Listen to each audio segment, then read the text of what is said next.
That rifle has more years on it than half the men on this range, Chief. You planning to compete or donate it to the Smithsonian?" The laughter came quickly. It always did when Gordon Slate made a joke. It rippled through the line of men standing behind him in the dark.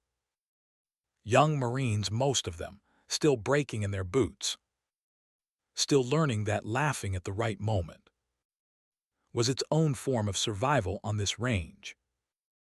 The woman at the shooting bench did not look up.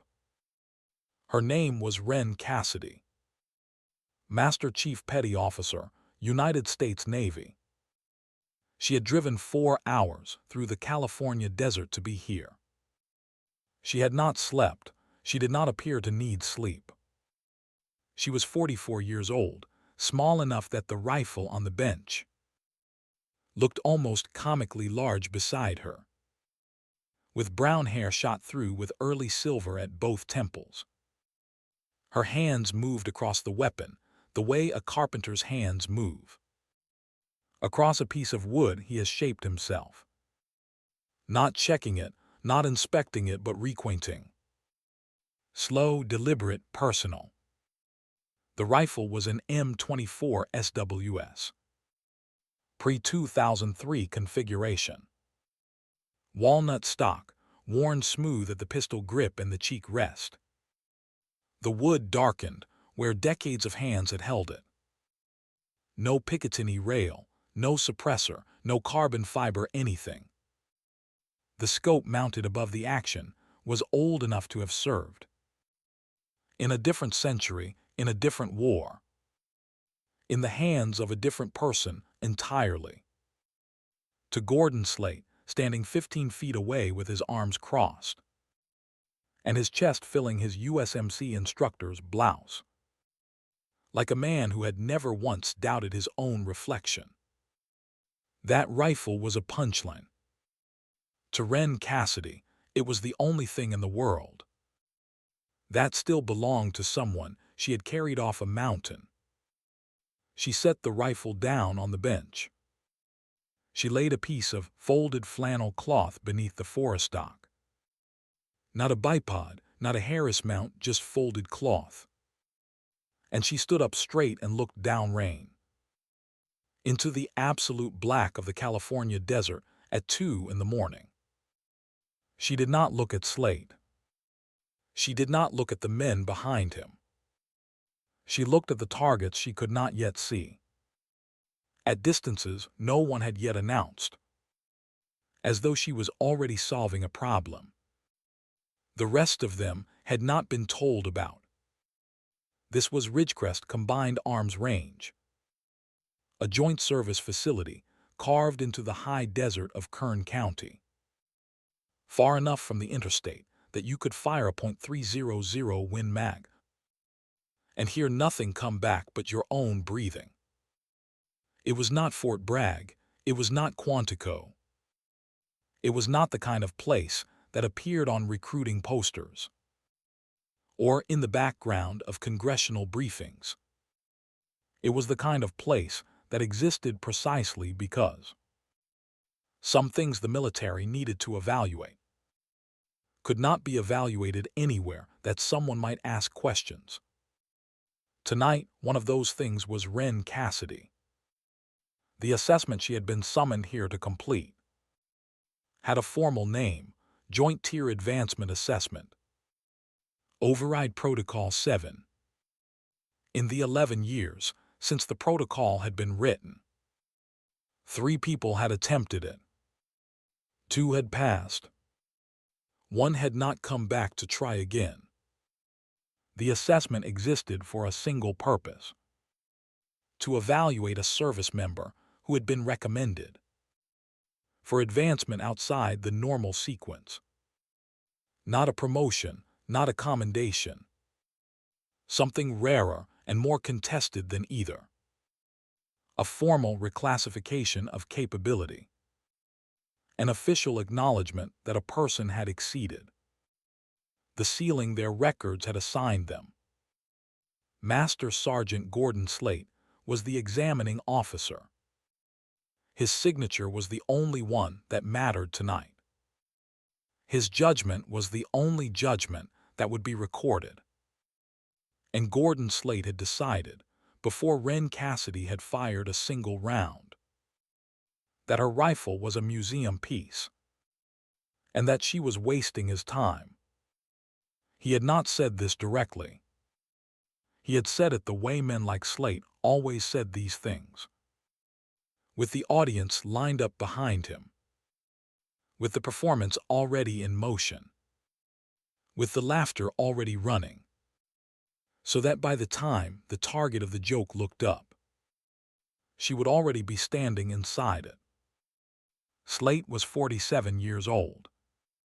He had been the USMC Scout Sniper Program's highest-scoring field instructor for 6 consecutive years. He held the range record at Quantico for the 1,000-meter supported prone, a record that had stood for 3 years, and that he mentioned on average twice per week. He was not a bad man. That was the important thing to understand about Gordon Slate. He was not cruel in the way that requires malice. He was cruel in the way that requires only certainty. The absolute load-bearing certainty that he knew exactly where the edges of excellence were, because he himself had stood at those edges and looked out over them. He had never considered the possibility that someone else might be standing further out. The young man to Slate's right was watching Wren Cassidy with an expression that Slate had not noticed. His name was Denny Gorski, Lance Corporal, USMC Scout Sniper Program. 24 years old, 18 months into training. Selected personally by Slate from a pool of 42 candidates. He was lean in the way of someone who had been running and lifting every morning before most people opened their eyes. His jaw was still carrying the last of whatever softness he had arrived with from Wisconsin. Gorski had idolized Gordon Slate the way young men idolize. The first person who tells them their ambition is not ridiculous. Slate had looked at Gorski's qualification scores, looked at his target groupings, looked at the way he held still under pressure, and had said, "You belong here." That was all it had taken. One sentence. From a man who did not give sentences like that away cheaply. Now Gorski was watching a woman he had never seen before stand at a shooting bench in the desert at 2 in the morning and refuse, with absolute physical stillness, to acknowledge that anyone had laughed at her. She was smaller than he had expected. That was the first thing. He had heard nothing about her before tonight. Her name had not been on the pre-assessment brief. Her unit had not been listed. Her file number, when Gorski had glanced at the sign-in log, was not a sequence he recognized. Not Army, not Navy Standard, not any format. That matched the documentation templates. He had spent 18 months learning to read. He had almost asked someone about it. Then the lights over the range came on, and Slate had started talking, and the moment had passed. Now Gorski watched her hands move across the rifle. He watched her lay the flannel cloth beneath the forest stock, with the casual precision of someone performing a task they had performed so many thousands of times that it had stopped being technique and had become something closer to habit or ritual or both. He had never seen anyone shoot off a folded cloth instead of a bipod. He did not know what to make of it. Slate moved closer to the bench. He was holding a clipboard. On the clipboard was the approved weapon system list. The AWSL, a document that governed which firearms could be used in a formal USMC-adjudicated assessment. He set the clipboard on the corner of the bench, angled so Wren could read it without picking it up. "I need to walk through the equipment verification, Chief. Standard protocol, nothing personal."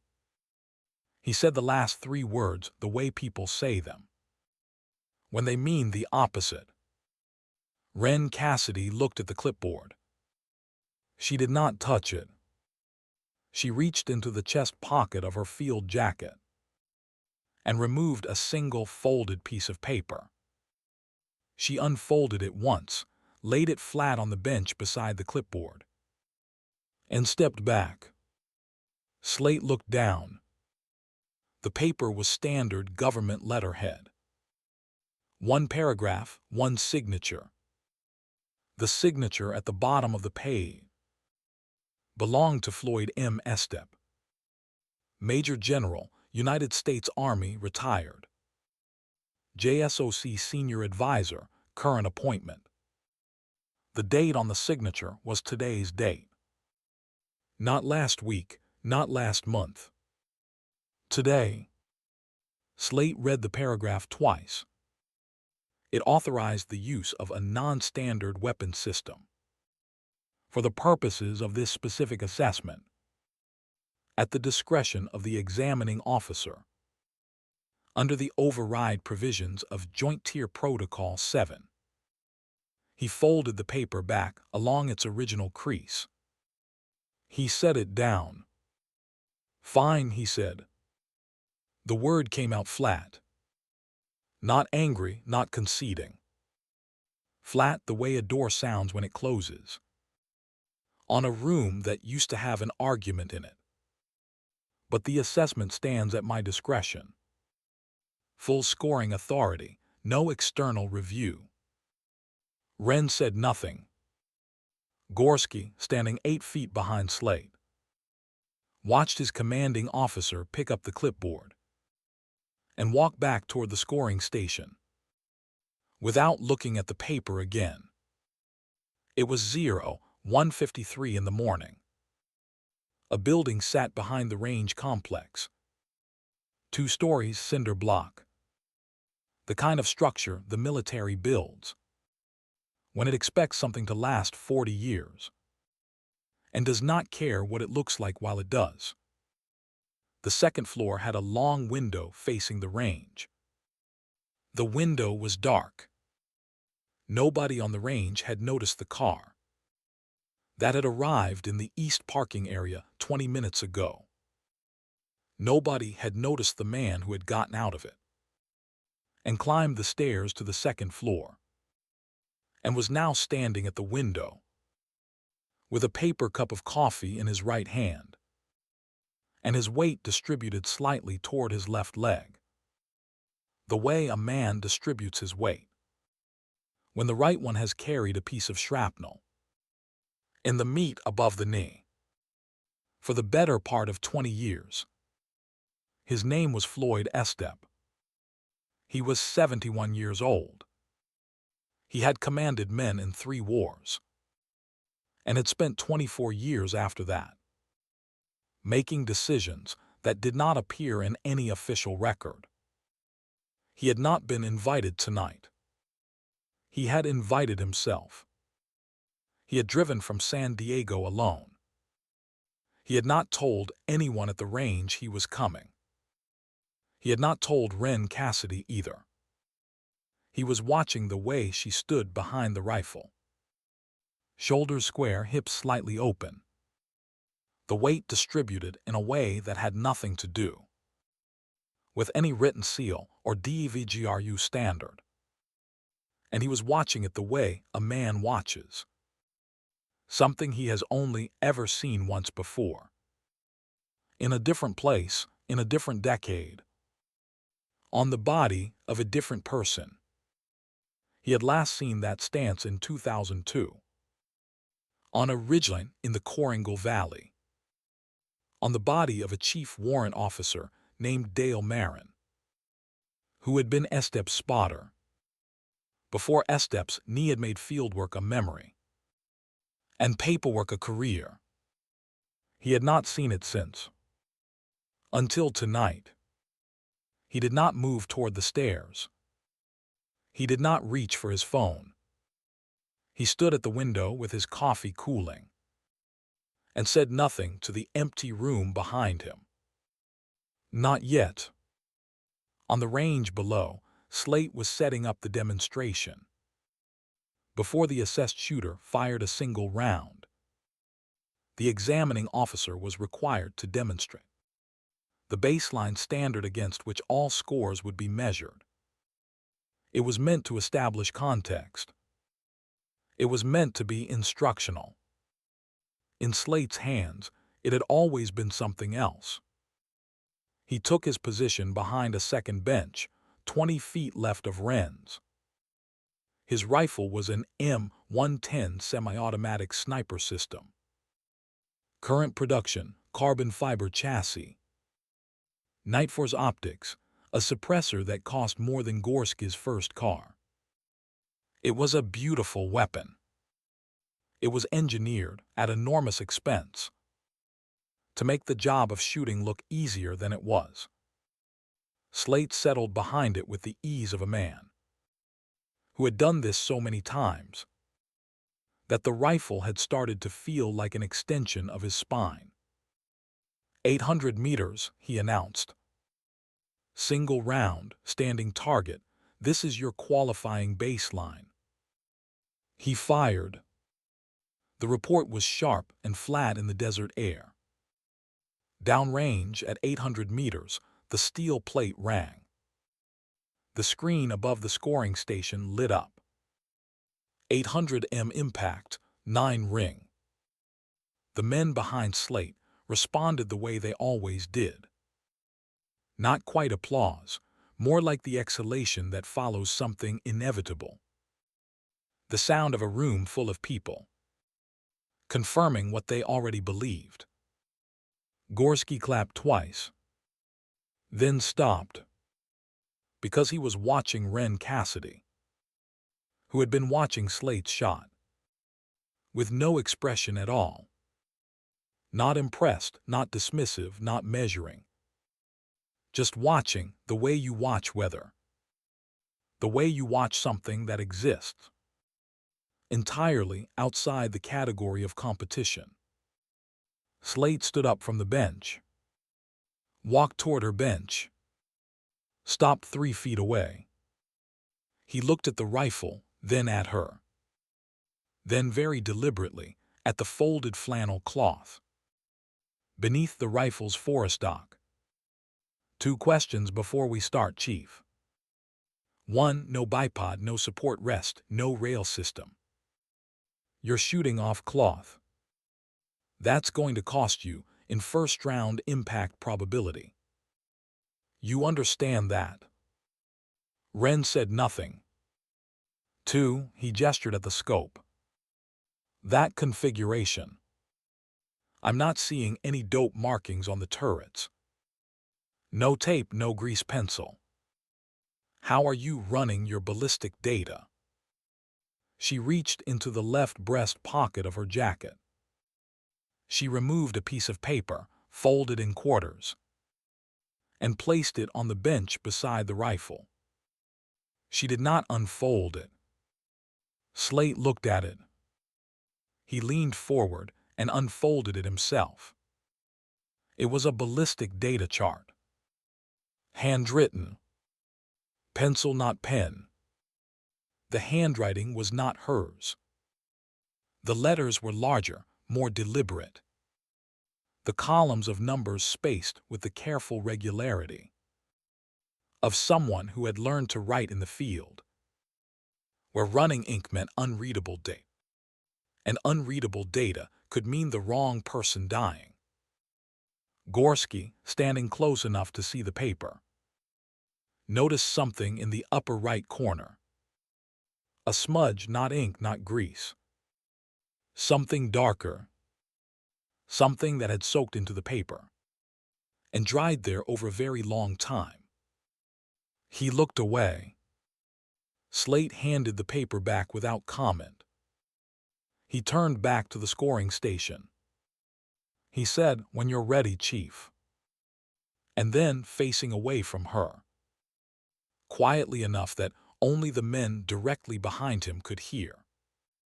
"For what it's worth, I've never seen anyone shoot a JTAA with a hunting setup." The men behind him understood the register. The laugh was smaller this time, more cautious. Gorski did not laugh. He was looking at Wren Cassidy, who had picked up the data chart and was folding it back along the original creases.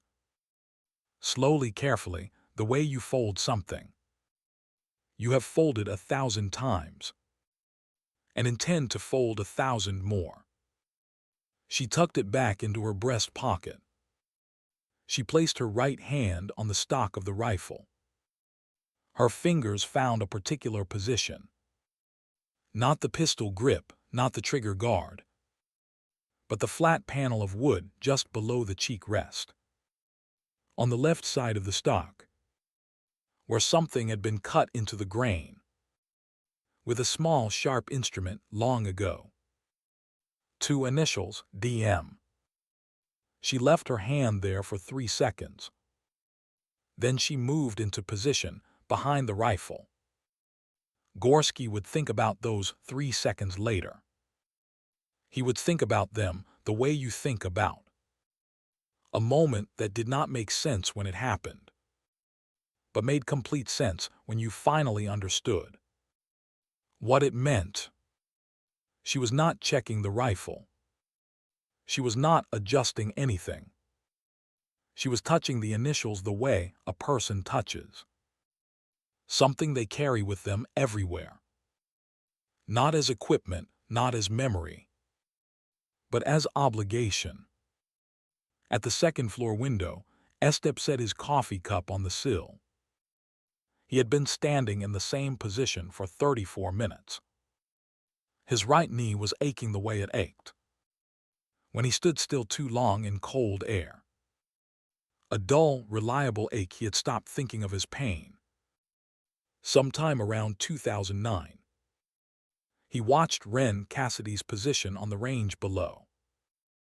The dead bag rest, the folded flannel cloth, the specific angle of the forest stock, the grip pressure visible from a distance in the way the knuckles settled, was not a technique that appeared in any manual Estep had ever read. It was not SEAL standard. It was not DEVGRU standard.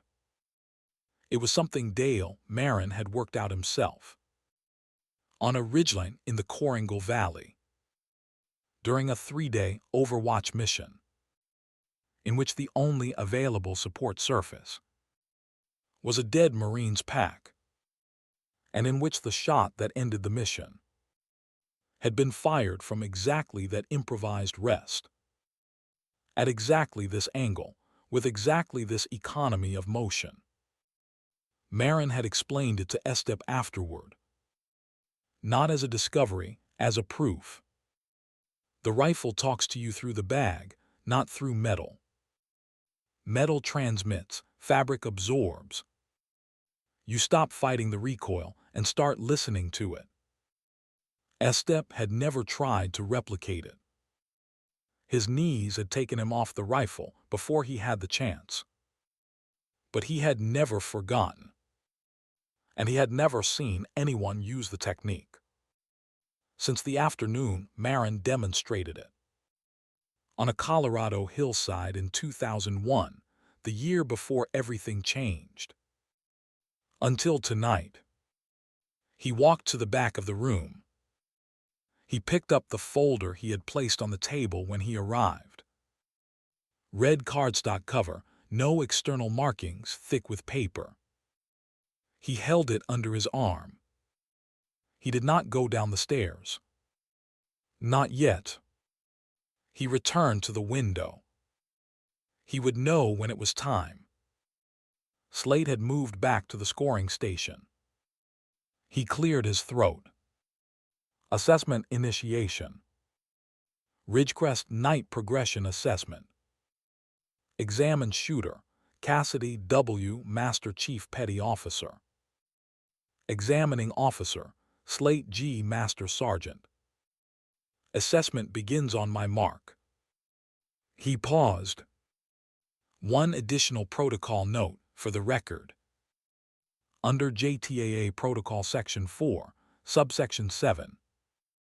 In the event of a non-standard weapon system authorization, the examining officer retains the right to apply full documentation compliance standards. In this case, a single missed target constitutes grounds for full assessment invalidation, not failure to qualify, invalidation, meaning this is her one and only opportunity. Under the override protocol, he let that sit in the air. Not one person on the range said anything. Gorski felt something shift in his chest. A tightening, not excitement. Something more complicated. He had read Section 4, Subsection 7, as part of his advanced program coursework 6 months ago. And he was almost certain. Almost but not quite certain enough to say it out loud. That Slate had just described a provision that did not apply to assessments conducted under JSOC waiver authorization. Almost certain. He said nothing. Wren Cassidy said nothing either. Then she said 2 words. I know. That was all. No challenge in it, no defiance. No acknowledgement that the provision was questionable. No concession that it was legitimate. Just 2 words that landed in the cold air. Like a door closing on a room where someone had expected to find a fight and found only silence. Slate looked at her for a moment. Then he turned to the range control panel. His hand went to the lights. Assessment begins, mark. The range lights cut off. The desert came back. The real desert. No orange sodium vapor, no LED floods, no CCTV illumination. Just the stars and the ambient glow of a civilization far enough away to be useless. Gorski's eyes took 8 seconds to adjust. By the time they did, he could barely see the outline of Wren Cassidy's shoulder. Behind the rifle, the target system activated. He heard it before he saw it. The mechanical whir of the pneumatic target carriers, spinning up to ready position downrange. Then a faint click in the distance. A target plate, pivoting to face them at 720 meters. No pause. No visible adjustment. No intake of breath he could detect. One fluid movement, from stillness to trigger press. The rifle spoke. The sound of a .300 Winchester Magnum. In open desert spreads out and becomes something else. A deep flat crack that travels away from you and does not come back. 2 seconds of silence. Then the steel plate at 720 meters rang. Gorski exhaled. The scoring screen flickered on. 720 m hit, 9 ring. Then 8 seconds later, every screen on the range went dark simultaneously. The scoring terminal, the display panels, the target confirmation readouts, all of them. The only light was the red emergency indicator. Above the range control panel, pulsing slowly in the dark. Slate's voice came out of the black. Range control, what happened to the system? Silence from the terminal. Then the sound of someone typing. Then more silence. Gorski turned on his flashlight. aimed it at the scoring terminal, watched the cursor blink at a frozen screen. He looked at Wren Cassidy. She had not moved. Her eye was still behind the scope. Her position had not broken. She was waiting. Not anxious. Not checking the screens. Not turning around to look at the system's failure unfolding behind her. Just waiting. The way a person waits, when they have already done the thing. And the only question remaining is whether the world around them is going to catch up. 8 seconds. Then the screens came back. All at once. 720M hit. 9 rings scored. Slate's voice through the range speakers, even controlled. System restored, score confirmed, continue. And somewhere behind Gorski, quietly enough that only one other man standing nearby heard it, Slate said, "Convenient." Gorski heard it. He was not supposed to. He was standing in the wrong place at the wrong moment. And he heard it. The single word, stripped of accusation. Because it did not need to carry accusation directly. Because the implication was already embedded in the choice to say anything at all. Gorski filed the word away. Not consciously, not with any decision attached to it. Into the place where things wait. Until they become unavoidable. He looked back at the range. Wren Cassidy had not moved. She was already tracking the position where the second target would appear. She did not know he had heard Slate. She did not know Gorski existed, not really. He was one of a dozen figures standing in the dark behind her. And she had not looked at him once. But Gorski was watching her. He was watching the way her shoulders did not rise when she breathed. The way her entire respiratory cycle seemed to happen somewhere below the ribcage. Slow and invisible. The breathing of someone who had learned to stay still. In places where staying still was the difference between coming home and not. He was 24 years old. He had been shooting competitively since he was 14. He had a first-place finish in the USMC interbranch qualification invitational at Camp Pendleton 8 months ago. He had never seen anyone shoot like this. Not the shot itself. He could appreciate the shot. What he had not seen before was the quality of the silence beforehand, the refusal to be rushed, the absolute indifference to everything happening behind her, the laughter, the implication in Slate's voice, the system failure, the word convenient. None of it had reached her. Not because she was ignoring it, because she had left it behind somewhere a long time ago and had not bothered to go back for it. Now she placed her right hand on the stock again. Her fingers found the initials below the cheek rest. DM. She held them for a moment. Then she moved her eye back to the scope. Her breathing settled into the shallow, invisible rhythm that Gorski had been watching all night. The second target was about to appear. Wren Cassidy had not moved from her position. Her eye was behind the scope. Her hand rested on the stock where the initials waited. The way they always waited. Patient as the distance itself. The range control system was preparing to release the second target. Somewhere in the darkness downrange. At 880 meters. A steel plate was waiting to find out who she was.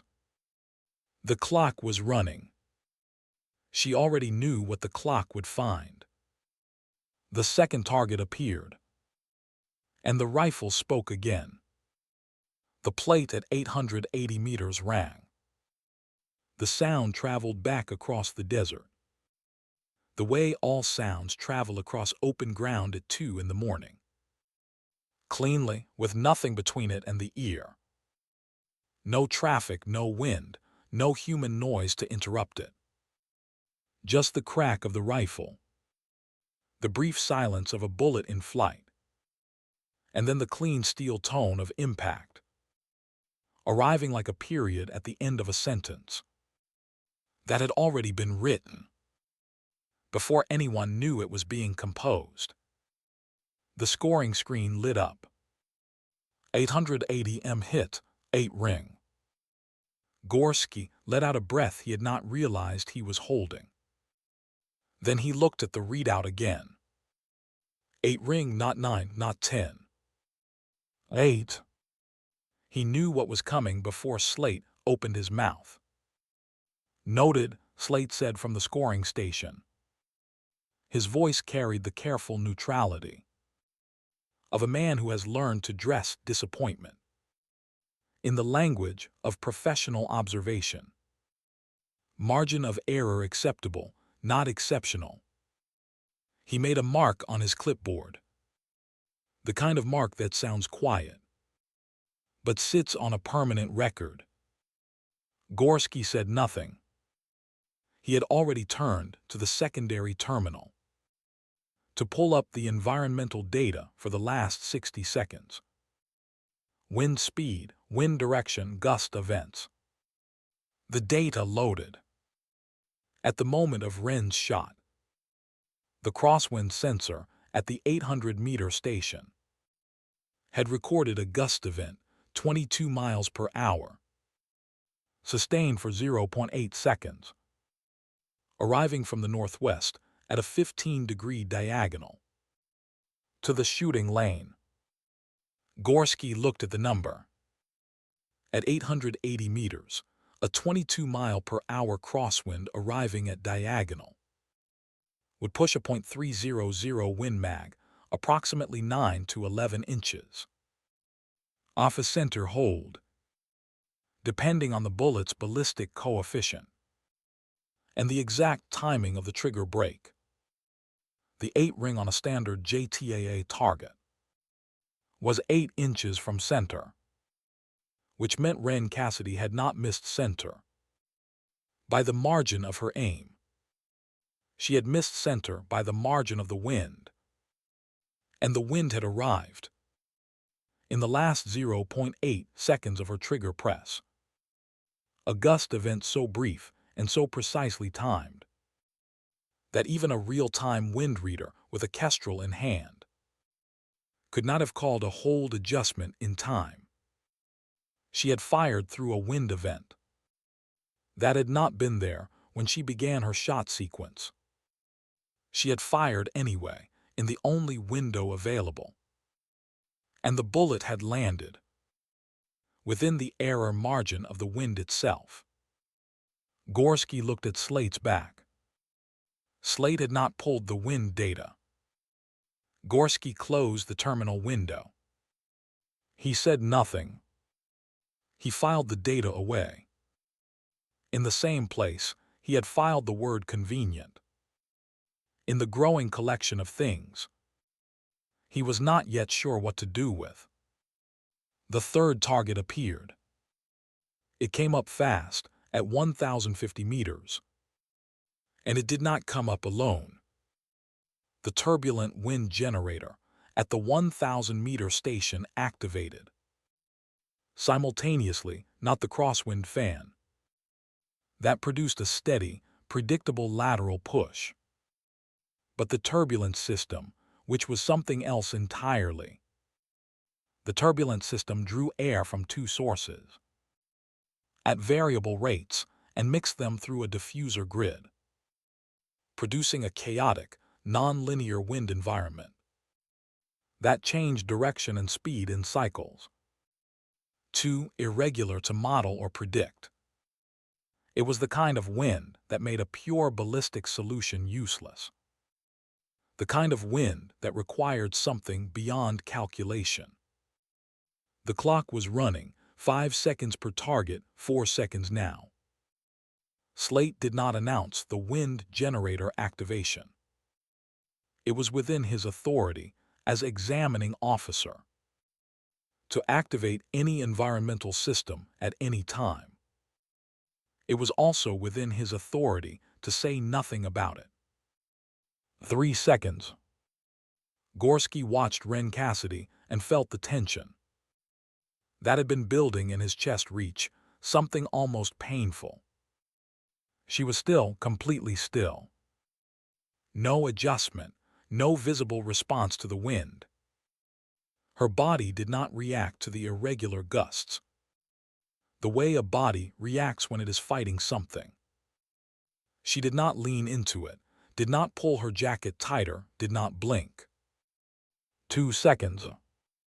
She fired. The rifle spoke.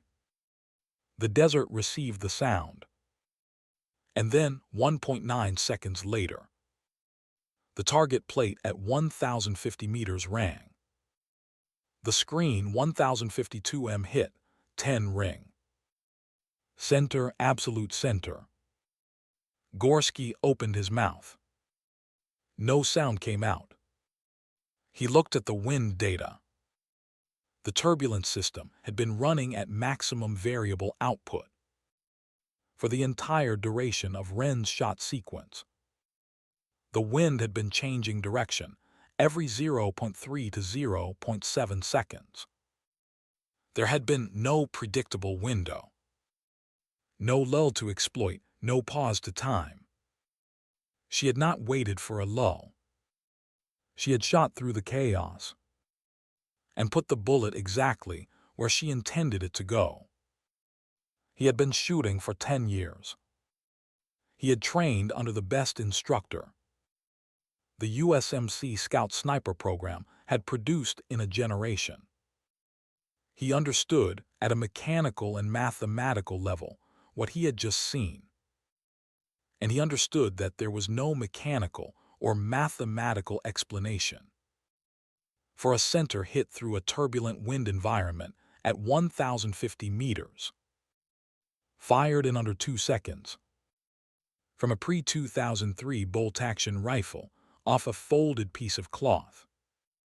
There was only skill, the kind that does not come from training, the kind that comes from the specific combination of 10,000 hours of practice and the experience of shooting in conditions where missing had consequences. That made a scoring metric irrelevant. Behind Gorski, the men who had been laughing an hour ago were not laughing now. They were watching the range with the silence of people who have been in the presence of something they will spend a long time trying to describe and never quite get right. Slate marked his clipboard. He said nothing about the wind data, nothing about the shot. He looked at the range with an expression Gorski had never seen on his face before. Not anger, not admiration. The expression of a man who has walked into a room, expecting to find a certain kind of furniture, and has found instead that the room is much larger than the door suggested. At the second-floor window, Floyd Estep had not moved. His coffee was long cold. His right knee had gone past aching into the particular numbness that preceded the deeper ache, a warning he had learned to ignore 30 years ago and now simply accepted the way one accepts weather. He was watching the back of Wren Cassidy's head. He had spent 23 years evaluating people in controlled conditions, not for the quality of their performance, but for the quality of their stillness under pressure. Performance was trainable. Stillness was something else. Stillness was what remained. After everything that could be frightened away had been frightened away. And what was left was the thing that had always been there. The thing that was not frightened. The thing that did not know how to be. He had found it in fewer than a dozen people in 23 years. He had found it in Dale Marin on a mountain in the Koringal Valley, when Marin was 31 years old. And the target was at a distance. The equipment was not designed to reach. He was finding it now in the woman Marin had spent 6 years. Quietly, systematically, and without any official recognition. Teaching everything he knew. Estep set down his cup. He walked to the table. He picked up the red folder. He held it under his left arm. He walked back to the window. Not yet. But soon. The fourth target came up at 1,200 meters. Gorski had his eye on the terminal display. As the target carrier moved into place, and something in the positioning coordinates caught his attention. The target was in its designated slot. The distance was correct. But the azimuth, the horizontal angle of the target face, relative to Wren's lane, had been adjusted. 15 degrees of additional rotation. The target face was no longer presenting square to the lane. It was angled, presenting a narrower effective hit zone, reducing the visible scoring area, without changing the physical target dimensions. A 15-degree azimuth adjustment to a target at 1,200 meters reduced the effective scoring width by approximately 22%. It was not an enormous change. It was the kind of change that would not be obvious to someone who had not studied the target geometry closely. The kind of change that would show up as a slightly degraded score on an already difficult shot. Not a miss, but not a clean center either. And for an assessment where every ring mattered, a degraded score at 1,200 meters could shift the final qualification calculation below the threshold.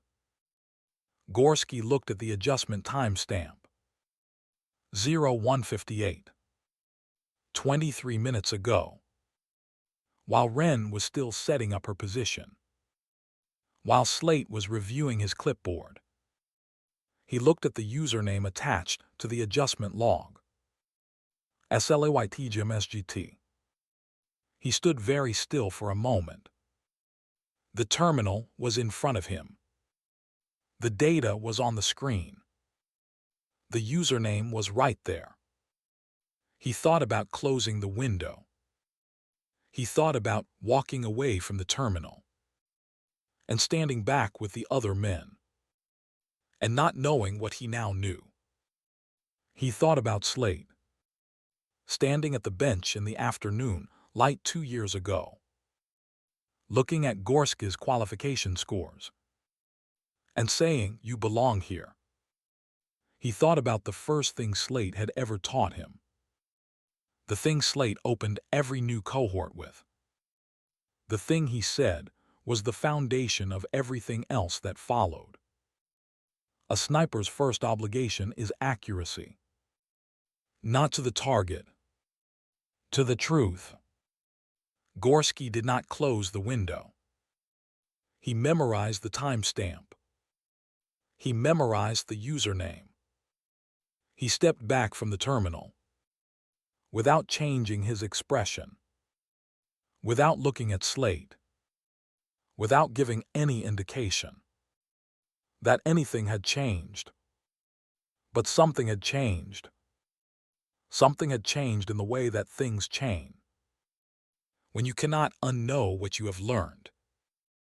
Not suddenly, not with drama, but with the slow, irreversible certainty of a bone setting wrong.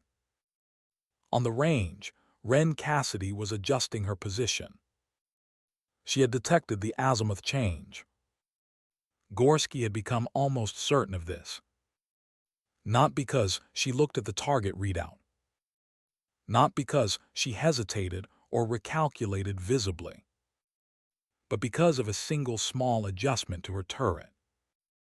That should not have been necessary. For a square presentation target at 1,200 meters. 2 clicks left. Not for windage, the air was calm in this moment. 2 clicks left to compensate for an angled target face.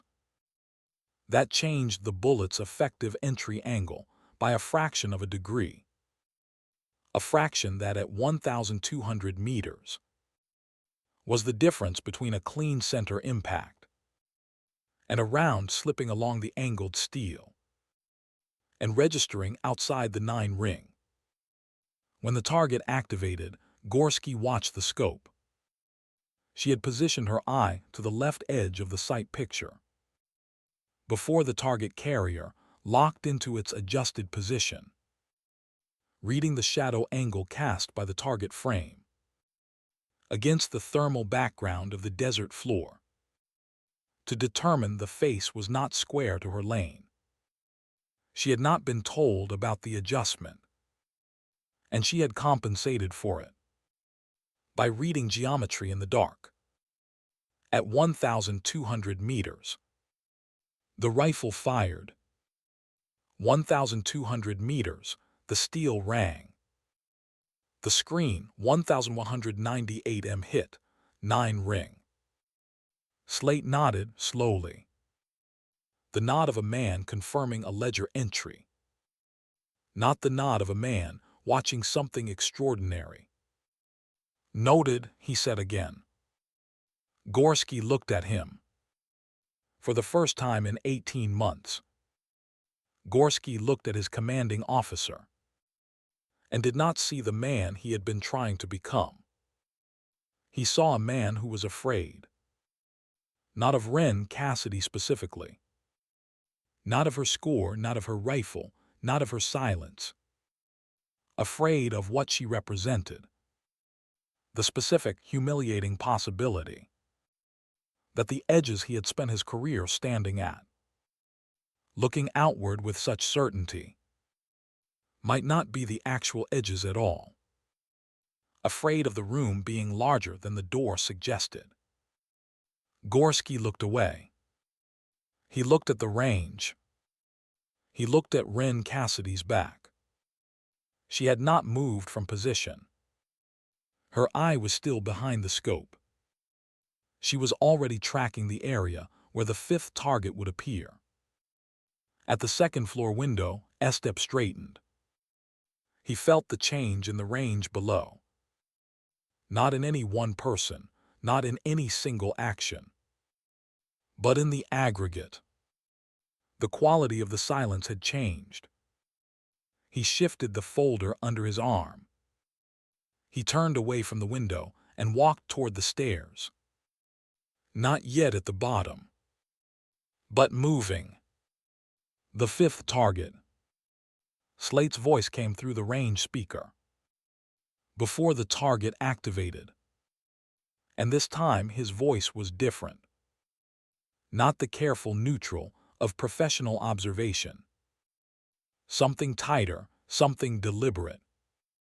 For reference, before target activation, the 5th target configuration is what we call a black flag position.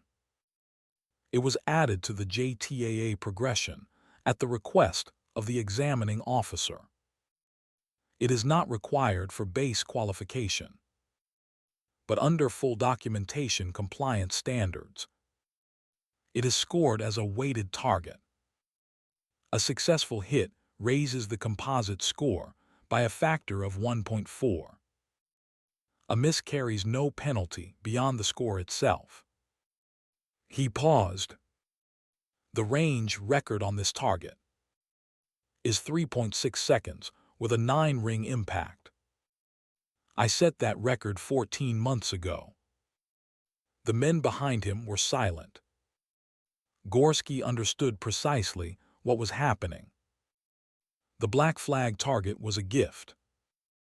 Or it appeared to be. A weighted target, optional, no penalty for missing. Announced immediately before activation. Which meant Wren could attempt it with no downside. Slate was being generous on the surface. But the subtext was not generosity. The subtext was the record. 3.6 seconds, 9 ring his name. Announced to everyone present. 30 seconds before she had to attempt the same target. Whatever she did next would be measured against those numbers. If she matched them, she had equaled a record that already belonged to the examining officer. If she failed to match them, she had failed to reach the standard he himself had set. And if she exceeded them, Slate had not considered that possibility. Or had considered it and dismissed it. Gorski could not tell which. The fifth target activated. 1,310 meters. Target zone, 7 inches. Turbulent wind, dual source. The same chaotic nonlinear system from the third target. Now at a distance 260 meters further out. Thermal masking net active. A fine mesh suspended in front of the target face. That absorbed infrared signature and made heat-based ranging unreliable. The clock began. 5 seconds. Wren Cassidy reached up with her right hand and removed the scope from the rifle. One fluid motion. Detach lift, set aside on the bench to her right. Like removing a watch before washing your hands. Gorski heard one of the men behind him say something. He did not hear what it was. He heard the word scope. And then the rest was lost in the sound of his own blood moving. She had no scope. The rifle on the bench before her was now a bolt-action rifle with iron sights and a 7-inch target at 1,310 meters and 4 seconds remaining on the clock. Slate said nothing. There was nothing in the protocol that prohibited this. No rule against shooting without a scope. Only the simple physical fact that a 7-inch target at 1,310 meters subtended an angle too small for human eyes to resolve at night. In open desert, with no illumination assistance. 3 seconds. Wren Cassidy turned her face toward the range.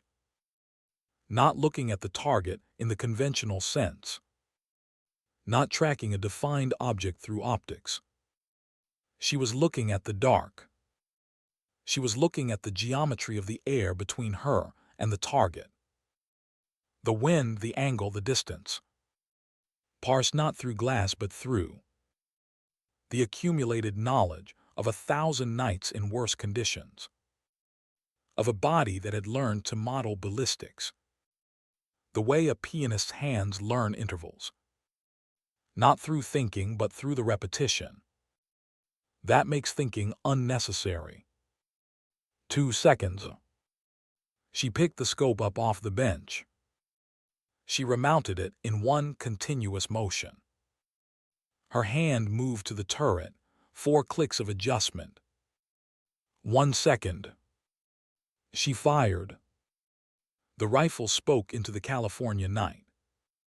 The sound went out and did not come back. As anything but the high, clean ring of a 7-inch steel plate at 1,310 meters, accepting a bullet in the exact center of its face. The screen. 1,312 m hit.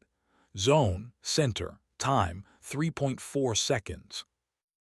New record. The range was silent. Not the silence of people waiting for something. The silence of people who have just seen something they did not know was possible, and are in the first moment of understanding that their previous definition of possible was simply the edge of their own experience. Nothing more. Gorski was not breathing. He became aware of this and began breathing again, slowly, consciously.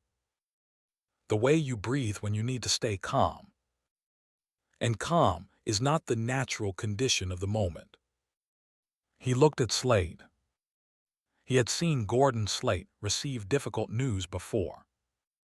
He had seen him absorb setbacks in competition. He had seen him watch other shooters post numbers close to his own. He had never seen him look the way he looked now. It was not anger. It was not the rigid control of a man suppressing anger. It was something quieter and more final than that.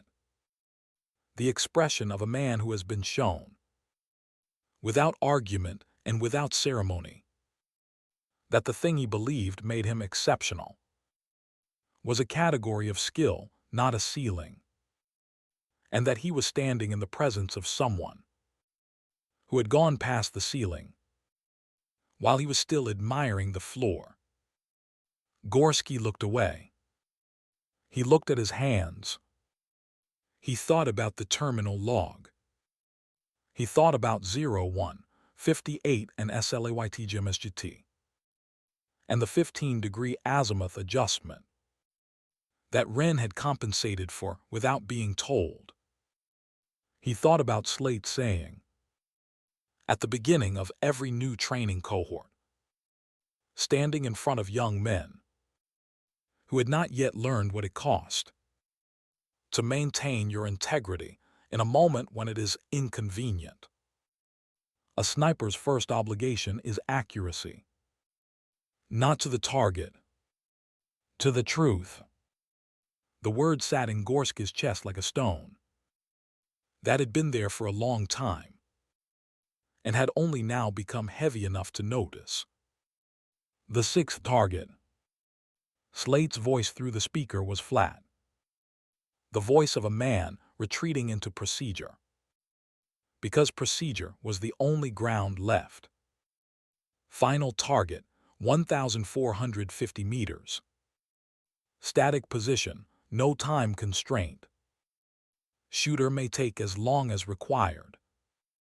He paused. For the record, the published maximum effective range for the M24 SWS in non-standard configuration, as documented in the current USMC Sniper Employment Manual, is 1,200 meters. The target is set at 1,450 meters. I want that discrepancy noted in the assessment documentation. He was protecting himself. Gorski understood it immediately. Slate was building a structure of documentation that would allow him afterward to argue that a miss at 1,450 meters was not a shooter failure, but an equipment limitation, that the rifle had simply not been designed to do what was being asked of it, and that the examining officer had responsibly noted this in advance. It was careful, it was professional. It was exactly the kind of administrative maneuvering that men like Slate were very good at.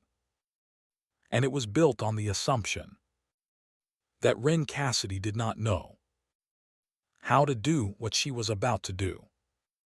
Wren did not respond to the announcement. She moved. She reached to the rear section of the walnut buttstock, specifically the cheekpiece attachment, the padded rest that contacts a shooter's face, and she removed it.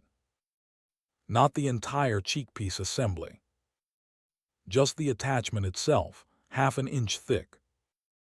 That created a precise offset between the shooter's eye and the scope's optical axis. She set it to the side.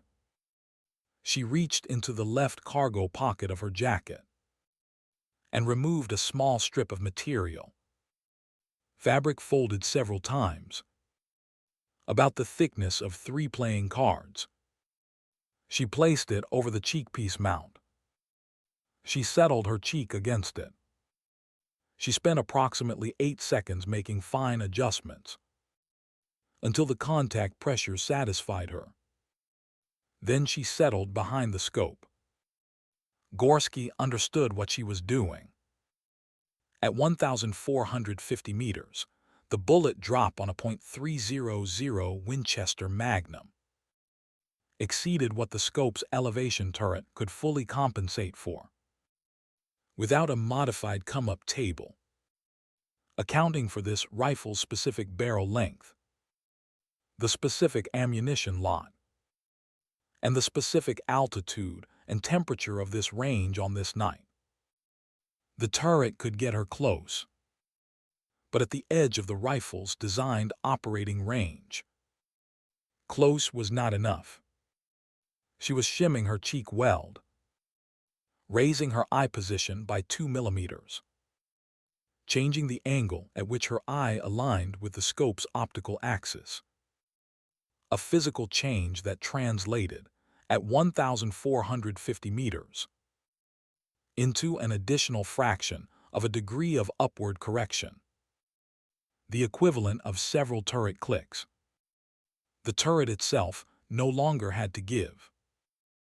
Gorski had read about this technique in a field manual from the early 1990s, partially declassified, written by and for personnel working at distances beyond the design parameters of available equipment, because the target had not cared about the equipment's parameters.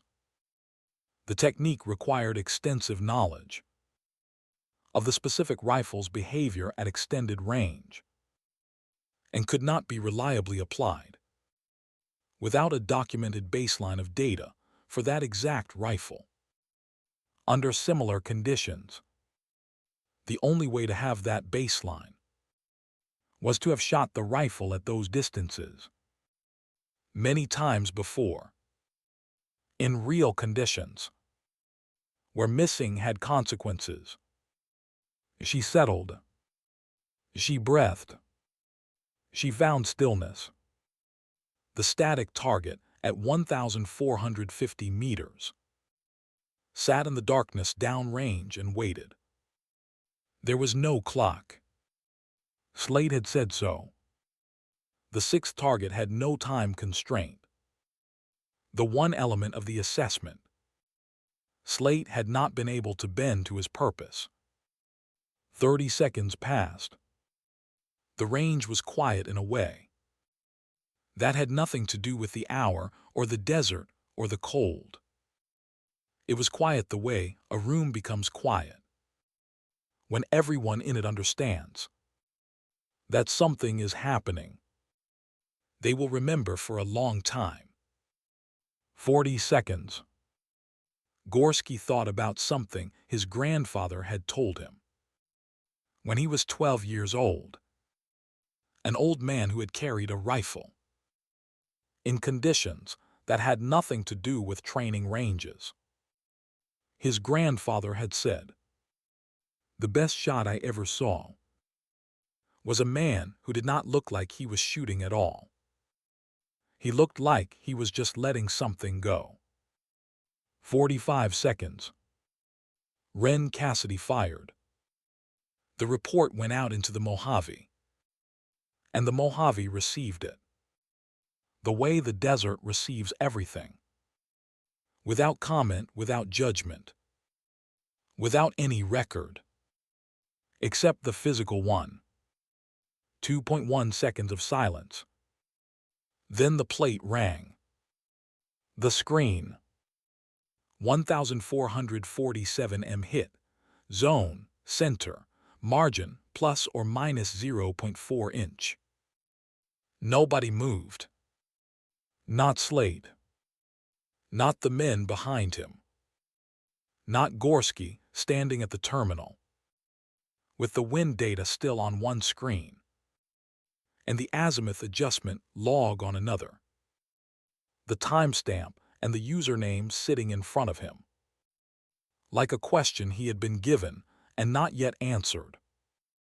The silence lasted long enough that Gorski began to wonder if they were all going to stand here until the sun came up over the Sierras, and someone had to say something about what had just happened on this range, in this dark, in front of all of them. Then the door at the back of the range opened. The sound of a door that had not been used tonight. A door leading to the interior stairway of the range control building, opening with the deliberate lack of hurry of someone who has been waiting for precisely this moment and has known all night that it was coming.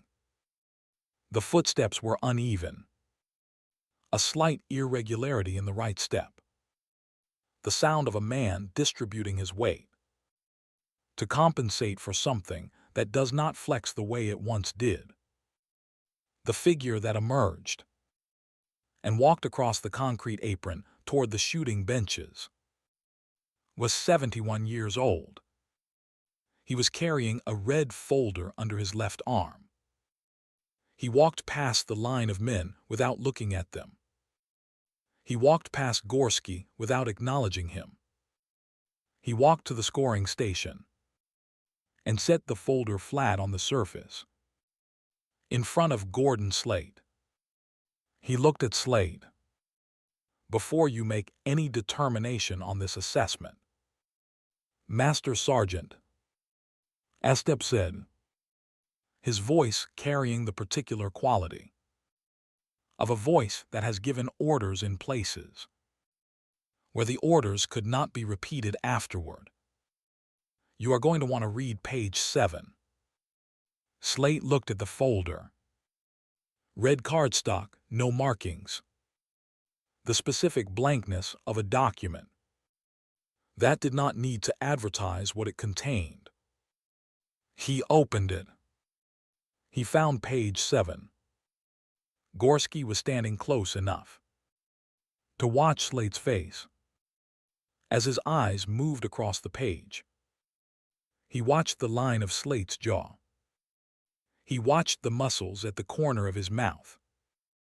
He watched the slight involuntary narrowing of Slate's eyes as the words rearranged something in his understanding of the evening, of the woman at the shooting bench, of the rifle, of the folded flannel cloth, of every assumption he had walked onto this range carrying. Slate looked up from the page.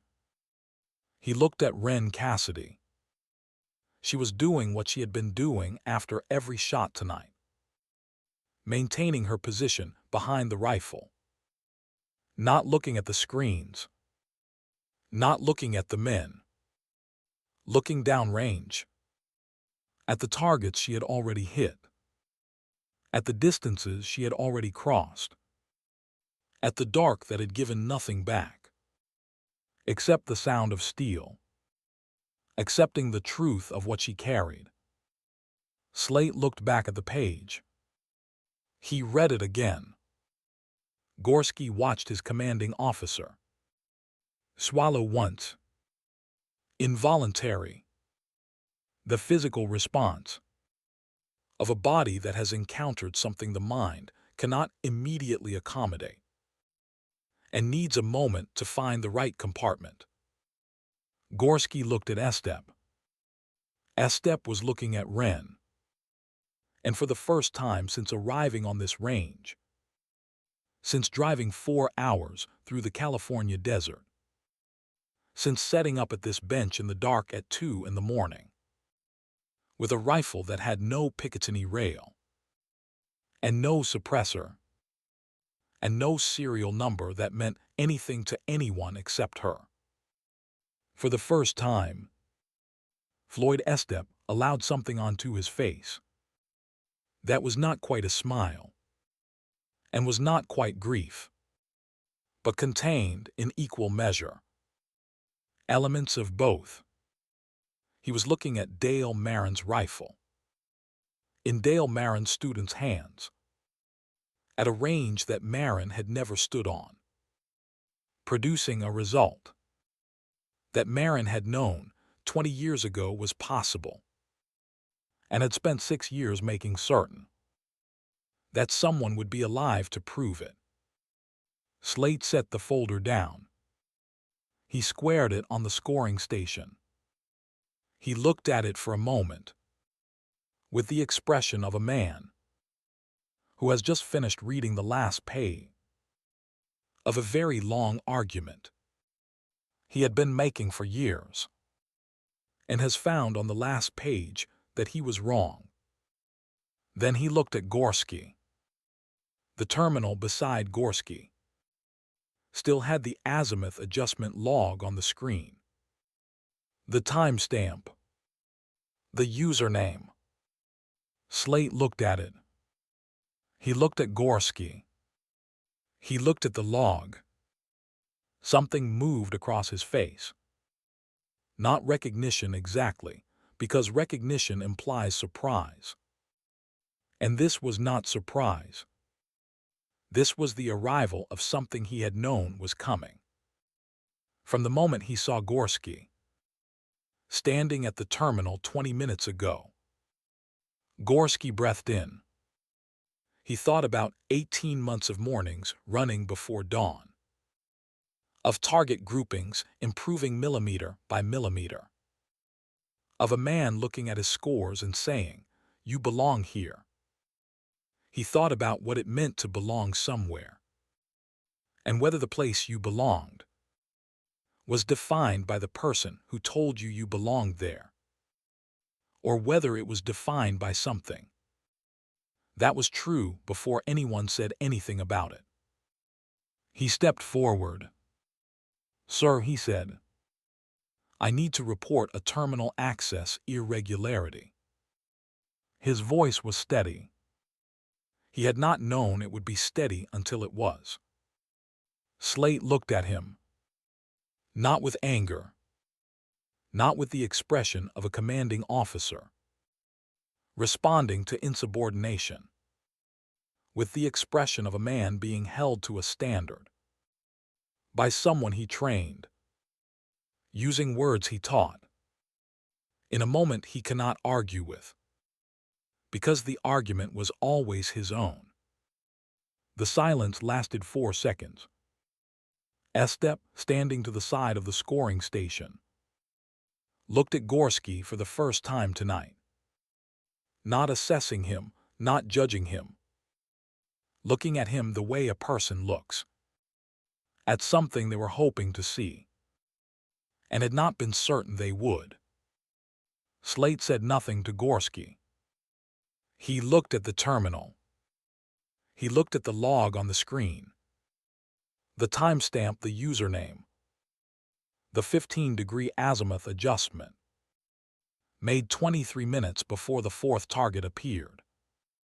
He set the clipboard down flat. He looked at it. Then he straightened, both shoulders back, the posture of a man who has made a decision and is accepting the weight of it.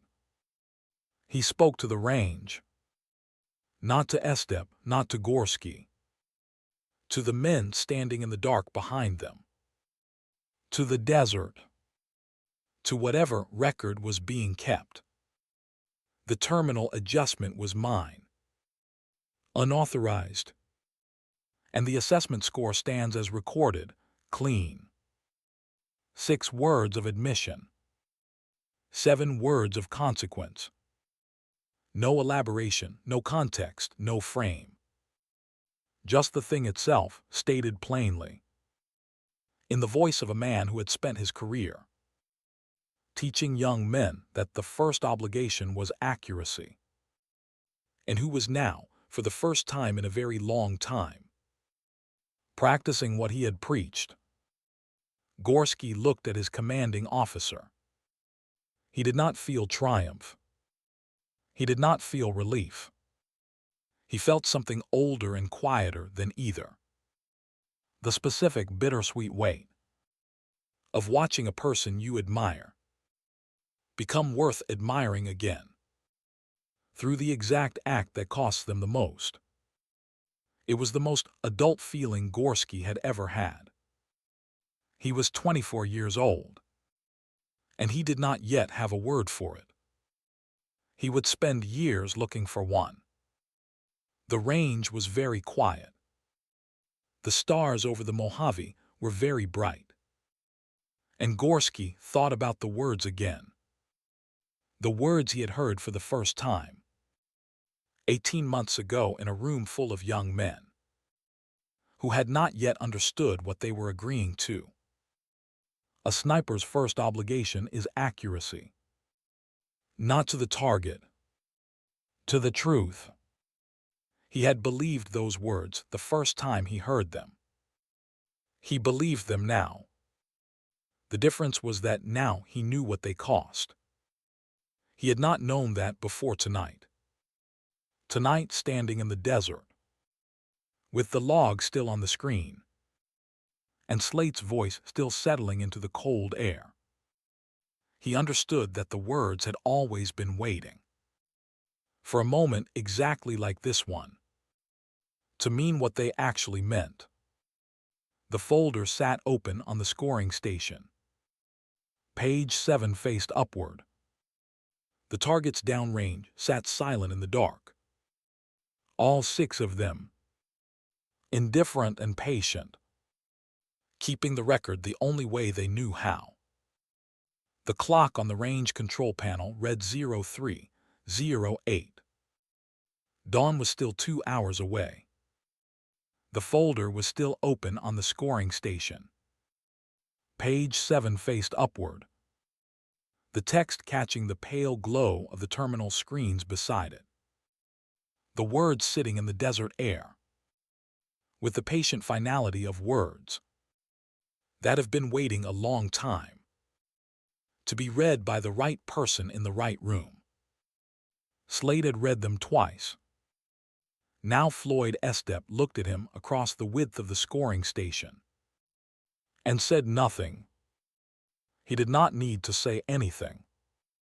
He had driven 4 hours through the California desert and stood at a second-floor window for 40 minutes and walked out here with a folder under his arm, specifically so that he would not need to say anything, so that the words on page 7 could say it for him, cleanly, permanently, in the language that men like Gordon Slate could not argue with, could not reframe, could not reduce to a matter of opinion or circumstance.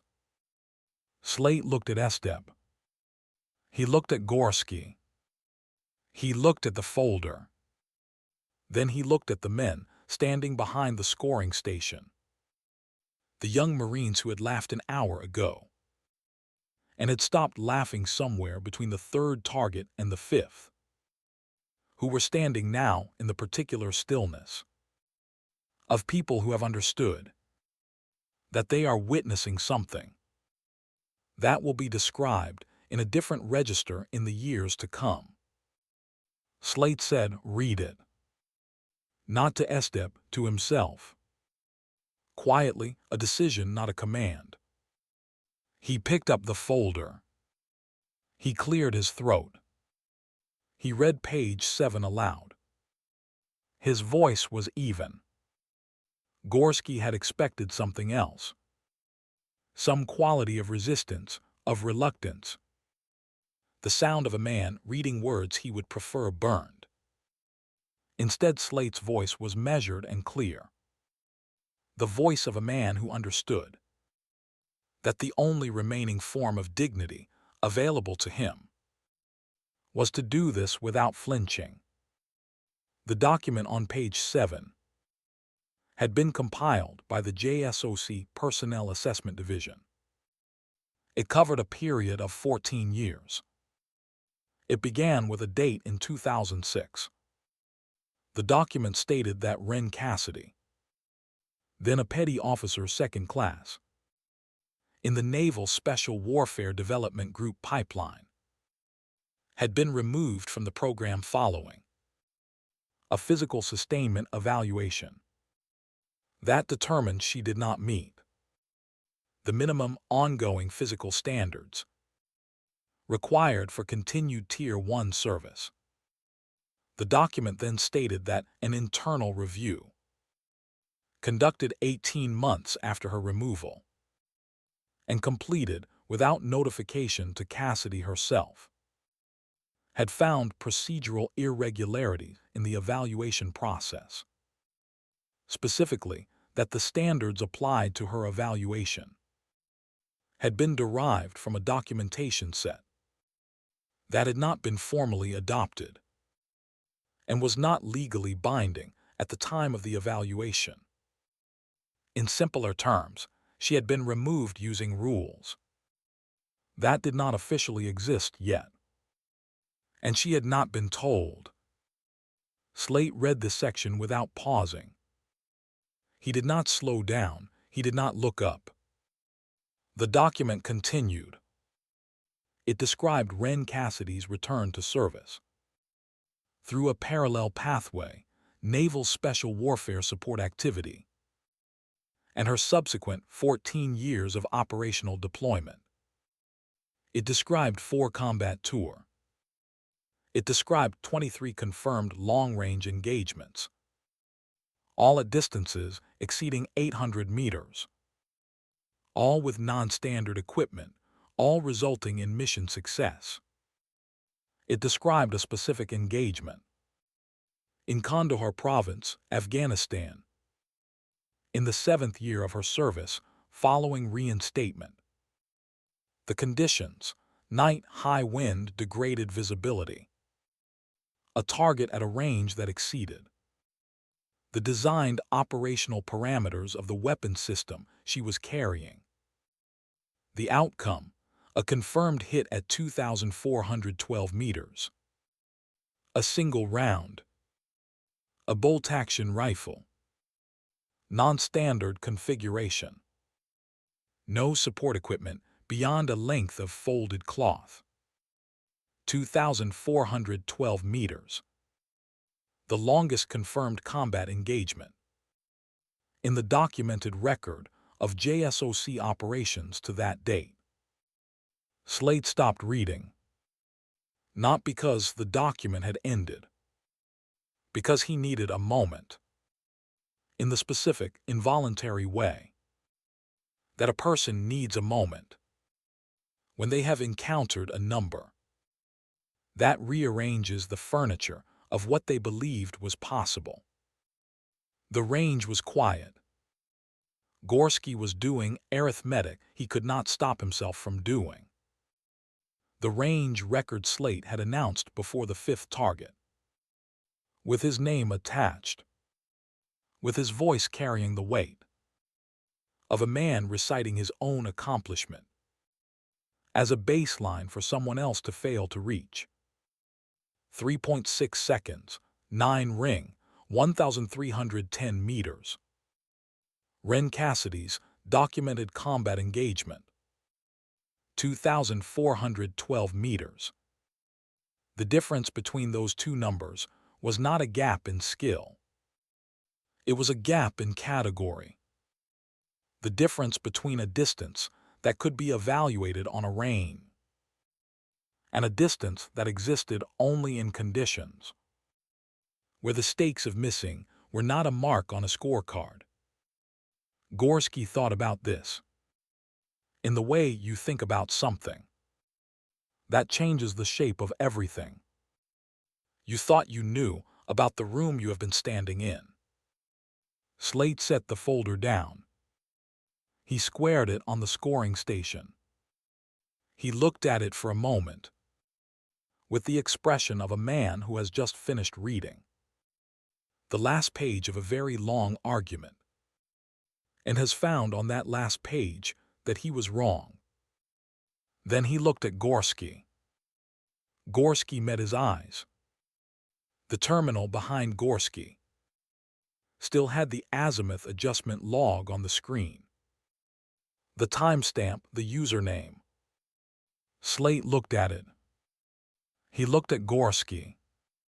He looked at the log. Something moved across his face. Not quite recognition, because recognition implies surprise.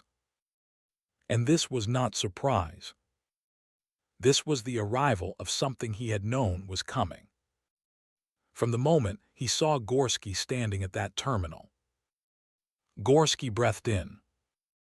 He thought about the first thing Slate had ever taught him. He thought about 18 months of mornings running before dawn. Of a man looking at his scores and saying, "You belong here." He thought about what it meant to belong somewhere, and whether the place you belonged was defined by the person who told you you belonged there, or by something that was true before anyone said anything about it. He stepped forward. "Sir," he said, "I need to report a terminal access irregularity." His voice was steady. He had not known it would be steady until it was. Slate looked at him. Not with anger. Not with the expression of a commanding officer responding to insubordination. With the expression of a man being held to a standard. By someone he trained, using words he taught. In a moment he cannot argue with. Because the argument was always his own. The silence lasted 4 seconds. Estep, standing to the side of the scoring station, looked at Gorski for the first time tonight. Not assessing, not judging. Looking the way a person looks. At something they were hoping to see. And had not been certain they would. Slate said nothing to Gorski. He looked at the terminal. He looked at the log on the screen. The timestamp, the username. The 15-degree azimuth adjustment made 23 minutes. Before the fourth target appeared. He set the clipboard down flat. He looked at it. Then he straightened. Both shoulders back. The posture of a man who has made a decision and is accepting the weight of it. He spoke to the range. Not to Estep, not to Gorski. To the men in the dark behind them. To the desert. To whatever record was being kept. The terminal adjustment was mine. Unauthorized. And the assessment score stands as recorded, clean. 6 words of admission. 7 words of consequence. No elaboration, no context, no frame around it. Just the thing itself, stated plainly. Gorski looked at his commanding officer. He did not feel triumph. He did not feel relief. He felt something older and quieter than either. The specific bittersweet weight of watching a person you admire become worth admiring again. Through the exact act that costs them the most. It was the most adult feeling Gorski had ever had. He was 24 years old. And he did not yet have a word for it. He would spend years looking for one. Estep let the admission settle the way he let everything settle. Without comment, without acknowledgement. Simply receiving it as information. And allowing it to occupy the space it had earned. Then he turned toward Wren Cassidy. She was still behind the rifle. She had not moved from position since the 6th target rang.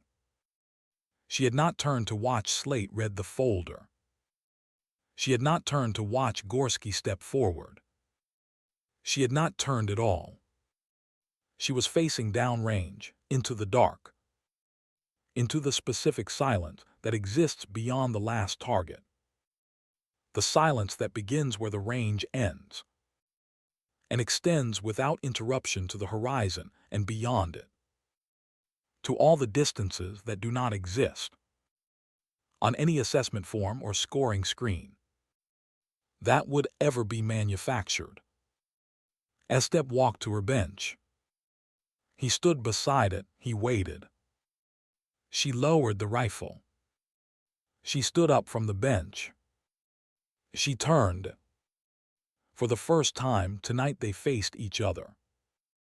Floyd Estep was 71 years old, with a bad right knee, and a career's worth of decisions that had never appeared in any official record. He was carrying a folder under his left arm that had taken him 4 years to assemble and 20 minutes to hand over. Wren Cassidy was 44 years old, with a rifle that belonged to a dead man, and a data chart in her breast pocket, with someone else's handwriting on it, and a stain in the upper right corner. That was not ink. They stood in the California desert at 3:15 in the morning and looked at each other. Estep said, "I knew Dale Marin. He worked with me in 2002. Wren looked at him. Something moved in her face. Very small, very fast. The movement that happens in the face of someone who has long practice at keeping things still and is, for one moment, surprised past their practice. He was the name on the waiver. She had known that much since this morning. She had not known the rest. He talked about you, Estep said. He said you were the one student he never had to teach twice. Wren looked at him for a moment. Then she said, "He was wrong." Estep did not blink. How so? He taught me the same lesson every day for 6 years. I just needed that long to actually learn it. Estep held her eyes for 3 seconds. Then he looked at the rifle on the bench. The walnut stock, the worn grip. The initials cut into the wood below the cheek rest. He looked at them the way a person looks at something that belongs to someone they are not going to see again, and that now belongs irrevocably to someone else. Not by inheritance exactly, but by the deeper kind of transfer that happens when a person carries something so far and through so much that the object stops belonging to its origin and starts belonging to the carrying itself. He looked back at Wren. He brought his right hand up. A formal salute. Not the casual salute of routine protocol. The deliberate, full salute of recognition. The salute of a man who has seen what most men are never asked to see, and is acknowledging formally that the person in front of him has done the same. Wren returned it. Precise, clean, without ceremony and without hesitation. Behind them, the men along the scoring station watched without speaking. Gorski watched. He was thinking about his grandfather, an old man who had carried a rifle in conditions that had nothing to do with training ranges, who had said, "The best shot I ever saw was a man who did not look like he was shooting at all. He looked like he was just letting something go." Gorski thought that his grandfather had been describing this. Exactly this. In a language he had not yet had the experience to understand. He understood it now. Estep lowered his hand. He looked at Gorski. The young man was standing slightly apart from the other Marines. The way you stand apart from a group when you have just done something that drew a line between you and it. Estep said, "Son, you just did something harder than shooting at 1,400 meters. You reported your own commanding officer." Gorski said, "I reported a log irregularity, sir." Estep looked at him. The look lasted long enough to tell Gorski that Estep understood exactly what he was doing. The precise, careful language of someone who was not trying to elevate what he had done into something larger than what it was, who wanted it to stand on the ground it actually occupied, rather than the ground someone else might build for it. Estep said quietly, close enough that only Gorski heard. That's exactly what I mean. Gorski held the older man's gaze for a moment. He nodded once. He looked at the terminal screen, still showing the log, the timestamp, the username. He looked at Slade, standing at the scoring station, with his clipboard flat on the surface, and his face carrying the particular expression of a man who has put something down that he has been carrying too long. Gorski thought, he taught me everything that mattered tonight. He just did not know he was teaching it until he had to live it himself.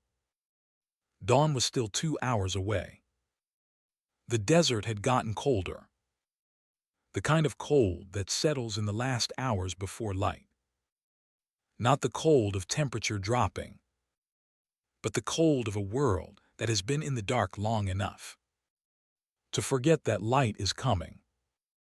The armory, building at the south end of the Ridgecrest complex, was sheltered from the wind. The fluorescent lights inside ran at 60 hertz, a faint audible hum at exactly the frequency of the turbulence generator downrange, the same frequency that had moved through Wren's body during the third target, as sound before it was memory, and memory before it was anything she could name. She was at the workbench, field stripping the M24. Not because it needed cleaning.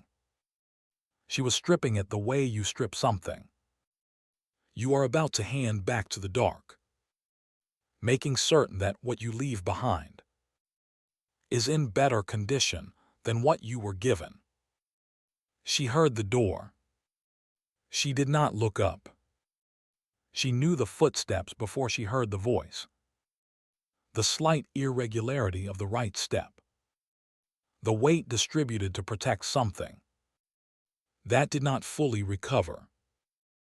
Estep had given her time. He had waited until the range had cleared, until the young Marines had dispersed to their barracks and the specific complicated silence of men who have seen something that has changed how they think and are not yet sure what to do with the new shape of their thinking. He stood inside the armory door and watched her work. She had the bolt out. She was running the bore brush through the barrel with the same patience, the same deliberate economy of motion that she applied to everything. Not rushing, not performing. Doing the thing the way the thing was supposed to be done. Because anything less would be a disrespect to what it had been asked to do tonight. Estep said, I should have found you sooner. She did not stop cleaning. You found me when you needed to. That's not the same thing. She set the barrel section down. She looked at him. No, she said, it isn't. Estep came further into the armory. He stood on the other side of the workbench. He looked at the rifle in pieces on the surface. The walnut stock, the action, the barrel, the scope in its mount. The folded flannel cloth. The data chart from Marin's pocket, laid flat beside the stock like a document waiting to be signed. He looked at the stain in the upper right corner. He said he kept that chart in the left breast pocket of his field jacket. Every deployment. She said, I know. He gave it to me when he still had use of his right hand.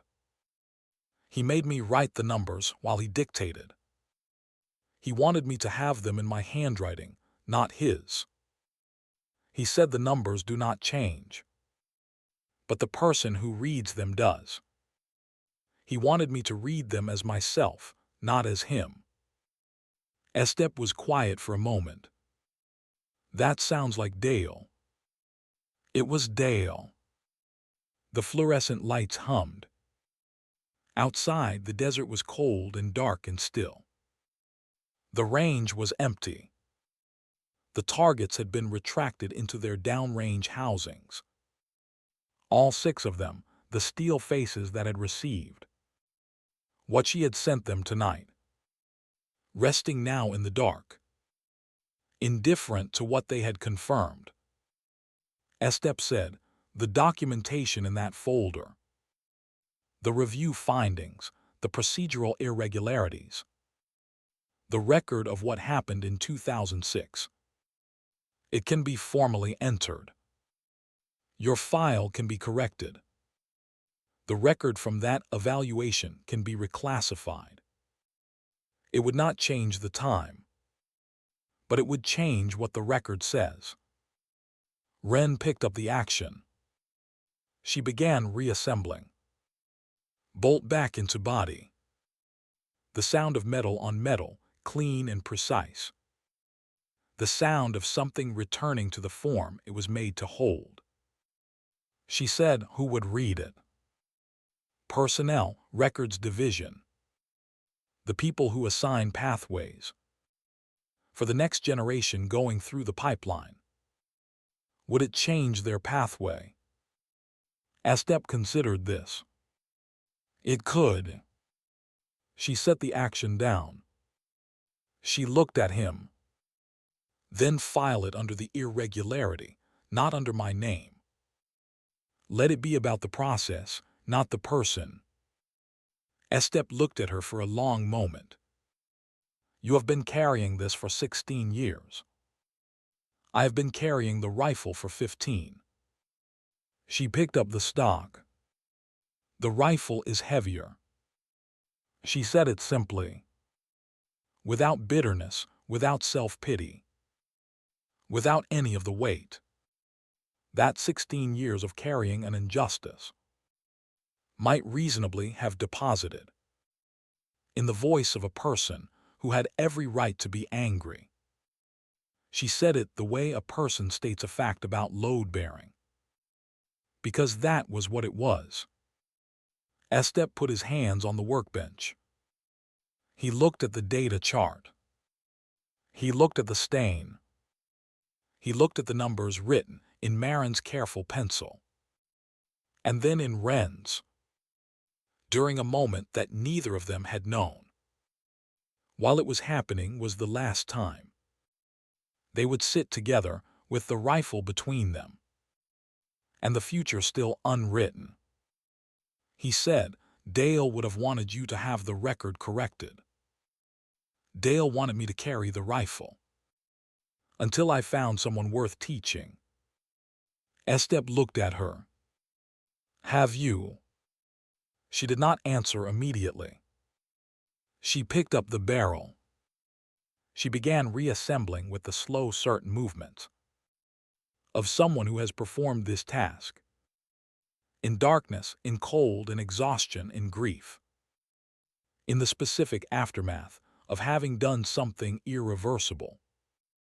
And who has always, every time, reassembled the rifle correctly. Then she said, ask me in an hour. The door opened. The footsteps that came through it were different from Estep's. Steady, even, young. The footsteps of someone who has decided to walk through a door. And is walking through it. Before the decision can become complicated. Gorski stopped 4 feet inside the armory. He looked at Wren, he looked at Estep. He looked at the rifle on the workbench. He said, I apologize for interrupting, sir. He was looking at Estep. Estep said, you are not interrupting. Gorski looked at Wren. He had rehearsed what he was going to say. During the 10 minutes it had taken him to leave the scoring station, walk to the barracks, change his jacket, and walk to the armory. He had rehearsed it 3 different ways. None of them felt right. He said what felt right instead. "Ma'am, I wanted you to know. The log, the terminal. I am going to write it up formally. It will go in the assessment record. I wanted you to hear it from me before you left." Wren looked at him. She looked at him the way she had not looked at anyone tonight. Fully taking his measure. The way she took the measure of distance. With patience and without hurry. And with the specific attention of someone who has learned that what she sees matters less than how carefully she looks. She said, "How old are you?" 24, ma'am." She nodded. She looked at him for another moment. Then she went back to reassembling the rifle. Gorski stood. He was not sure if he should leave. He was not sure if the conversation was over. He looked at the rifle. At the walnut stock, the worn grip, the initials below the cheek rest. He said, "Ma'am, the technique. The dead bag rest, no bipod. Where does it come from?" Wren seated the action. She picked up the scope. "A man named Marin." "Is it written down anywhere? In any manual, any training document?" "No." Gorski was quiet for a moment. "Can you write it down?" Wren mounted the scope. She turned the rifle over in her hands. Check the bolt seating, check the trigger. Check the things she always checked. Not because she doubted them, but because checking was the form through which she expressed what could not be expressed any other way. She set the rifle flat on the workbench. She reached into her breast pocket. She removed the data chart. Gorski watched her unfold it. The paper was soft at the creases. The softness of paper that has been folded and unfolded so many times that the fiber has worn thin at the lines. The numbers were still clear. Marin's handwriting on the front, dense and careful. The columns of trajectory data, representing his particular understanding of this specific rifle's behavior at this specific range of distances. She turned the paper over. The back was blank. In 15 years of carrying this paper, Wren had never written anything on it. She picked up a pencil from the workbench. Not pen, pencil. The same instrument as the original. She wrote. Gorski watched. 3 lines. She did not write trajectory data. She did not write technical parameters. 3 lines, and she set the pencil down. She folded the paper once. She held it for a moment. Not hesitating, not reconsidering. Just holding it the way you hold something. For the last time before you give it over. Acknowledging the transfer without ceremony. She placed it on the workbench in front of Gorski. He looked at it. He did not immediately pick it up. He looked at it the way you look at something you have been offered. That you understand, even before you take it, will change the direction of something.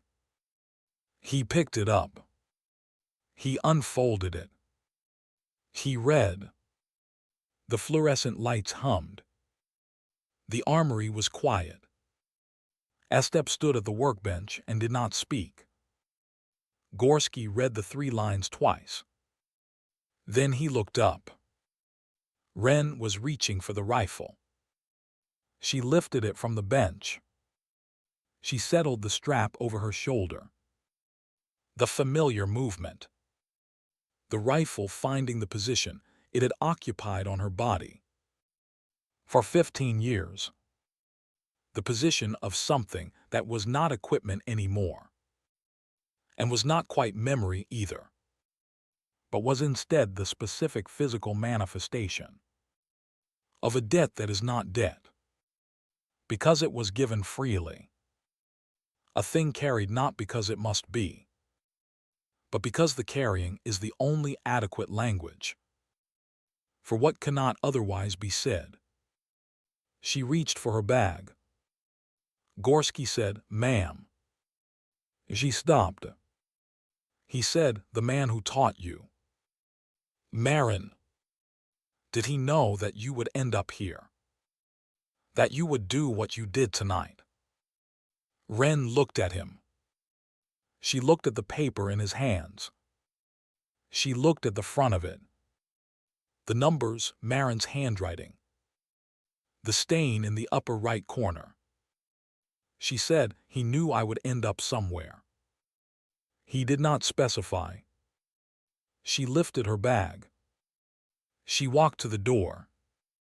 She stopped with her hand on the frame. She did not turn around. She said, "Do not let anyone tell you that a technique is better because it comes from a manual." Then she walked out. The door closed. Gorski stood in the armory with the folded paper in his hand. Estep stood across the workbench. Neither of them spoke. Outside, tires moved on gravel. The sound of a vehicle pulling out of the east parking area, turning onto the access road, accelerating toward the highway. In the last dark hour before dawn, Gorski looked at the paper. He looked at the 3 lines on the back. He read them again. The rifle does not forget. The shooter does. Teach what you carry. He folded the paper back along its original creases. He folded it along Marin's original creases.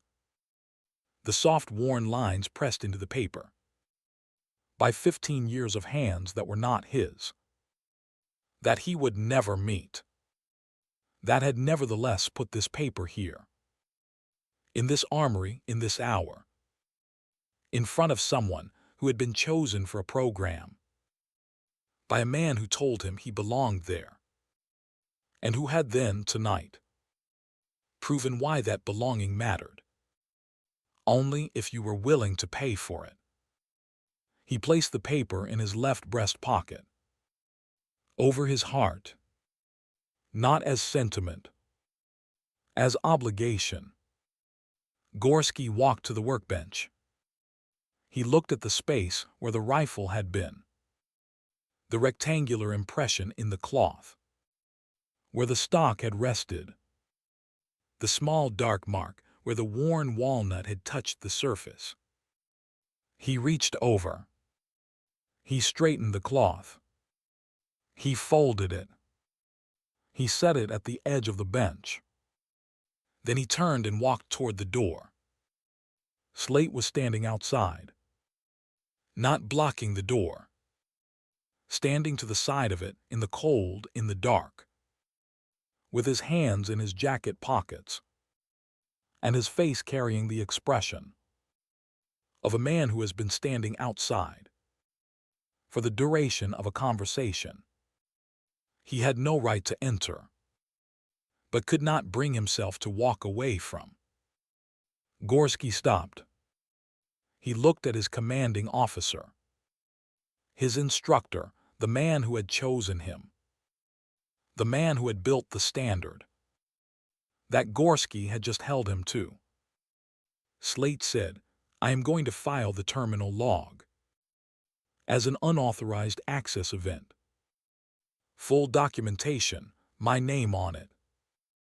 Gorski said nothing. Slate said, "It will go into the assessment record, and mine." Gorski was looking at Slate. and thinking about all of the mornings, the early dark mornings, the cold and the running, the targets and the corrections, and the patient, unrelenting instruction of a man who knew what excellence looked like, because he had spent a long time building it in himself, and longer still trying to build it in others. He was thinking that none of that was undone. What happened tonight did not erase it. It was added to it, a different kind of lesson, harder than anything taught on the range, taught in the only classroom where it could be taught at all. The moment when it costs you something real. Gorski said, "I know, sir." Slate looked at him. He looked at the breast pocket, where Gorski had placed the folded paper. He did not ask what it was. He looked at it the way people look at things. They understand without being told. He said she would have qualified the first time. In 2006. Gorski said, "Yes, sir." The rifle was already the rifle then. "Yes, sir." Slate looked at the desert beyond the building, the access road, the highway, the dark and the cold, into which Wren Cassidy had driven without looking back. He said, "What did she leave you?" Gorski put his hand over his breast pocket. He felt the paper beneath his fingers, the soft creases, the worn edges, the weight of something lighter than it should have been, given what it carried. He said, "Instructions." Slate was quiet for a moment.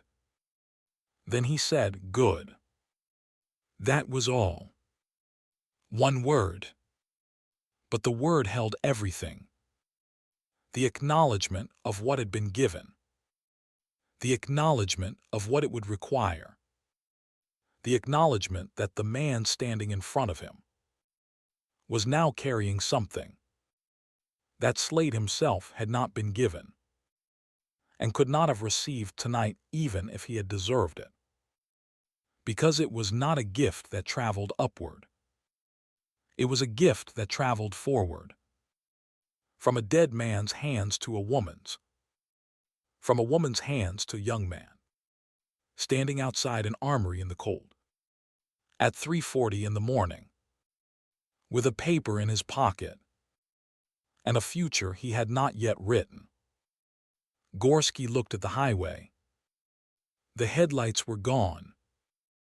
She was past the range complex, past the access road, past the last light that Ridgecrest put into the sky, somewhere in the dark between the desert and the ocean, moving without hurry, carrying the rifle and the distance, and the weight of everything given to her, and everything she had given forward, in the 15 seconds it took to write 3 lines on the back of a piece of paper and set it on a workbench in a desert armory, in the last cold hour before dawn, at the second-floor window of the range control building. Floyd Estep stood with his right knee aching, and his cold cup of coffee on the sill beside him. The access road was empty. His assistant knocked twice on the door frame. "Sir, do you know where she is headed?" Estep looked at the highway, the strip of it visible from here, empty and dark and straight, the particular straightness of a desert road. That goes where it goes, without apology and without explanation. He said, "Classified." He was quiet for a moment. "But she will be back. She always comes back. She just never tells anyone she left." The assistant said nothing. Estep picked up his cup. He held it. He did not drink from it. He looked at the road and thought about a man he had known for 3 years, and thought about ever since. a man with careful handwriting, and a rifle he understood better than anyone, had a right to understand a piece of equipment, who had said in the last hour Estep had spent with him, "The best thing you can do with what you know is find someone who needs it more than you do." The road stayed empty. The stars were still bright. In 2 hours the sun would clear the Sierras, and the desert would turn from black to orange to gold, and the range would fill again with the sound of firing, and young men learning what it costs to be accurate. One of them would be carrying a piece of paper in his left breast pocket, over his heart, not as sentiment, as obligation. The road stayed empty. The stars stayed bright. The desert held everything it had received, and said nothing about it, the way the desert always does, keeping the record in its own way, in its own time, in the only language it has ever spoken. The long, cold silence that waits for no one and forgets nothing.